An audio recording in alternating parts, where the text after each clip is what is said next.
Today, most Americans eat whatever they want, whenever they want it.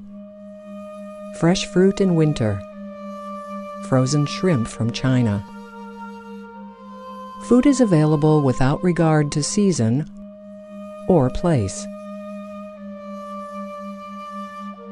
Our whole diet has changed. In the middle of the winter, we have fresh strawberries. Well, they come from somewhere else. It's again, the energy-dependent, fossil fuel-dependent kind of agriculture that we've developed.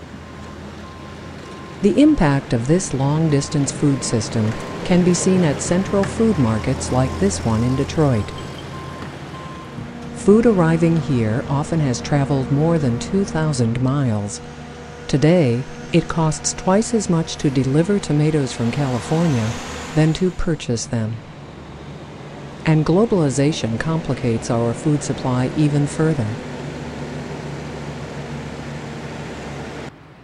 Over half of our fresh fruit and 20% of our fresh vegetables were imported in 2006, with consequences for our nation's health and security.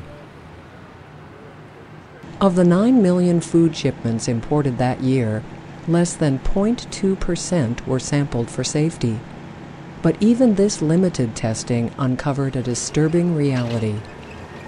Corn gluten from China spiked with plastic, fish from Vietnam contaminated with antibiotics, falsely labeled olive oil from Italy.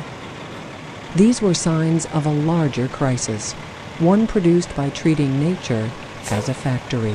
We moved away from diverse crop and livestock farms to specialized crop farms or livestock farms, and then into specialized phases of livestock production or crop production. And so we've chosen the model that I refer to as an industrialization approach to the development of agriculture. The way that the majority of farmers are farming in Iowa now is not sustainable. Beginning about in 1950, we really moved to a kind of agriculture that was heavily dependent on fossil fuel inputs. The consequences of massive chemical use, the impact of continuing farm subsidies, and a global drive to find the cheapest sources of supply raised questions about the future of farming in the United States. You know, they're scared to death that they're going to be the generation that's not going to be able to make it work for another generation. I run into farmers all the time now who don't want their sons or daughters to come back to the farm. They want them to go get into other careers and forget about farming because they don't see a future in it. In his book about investment in the food sector, University of California economist Stephen Blank proposed, at some point, agriculture must be dropped entirely from the U.S. portfolio because it cannot compete with the profitability of newer industries.